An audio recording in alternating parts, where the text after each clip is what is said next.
அதனாலதான் அவர் என்ன நினைக்கிறாருன்னா விஜய், ஒருவேளை இது அதிமுகவுடைய ஆதரவை கோரினால் பின்னாடி பிஜேபி தான் விஜய் இயக்குது அப்படின்னு சொல்லி இந்த திராவிட இயக்க கட்சிகள் மறுபடியும் திமுக அரசியல் பண்ண ஆரம்பிப்பாங்க.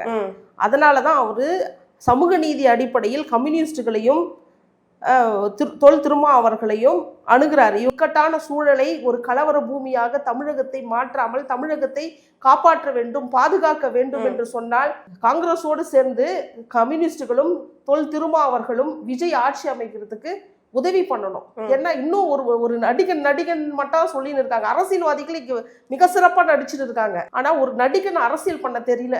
ஆனா அரசியல் பண்ணதுக்கு விடுங்களேன். அவரு இந்த நாட்டினுடைய குடிமகன் தானே. அவருக்கும் இந்த நாடை எப்படி, மக்களை எப்படி மாற்றி அமைக்கணும், சமூகத்தை எப்படி மாற்றி அமைக்கணும்னு ஒரு எண்ணம் விருப்பம் இருக்கும்ல.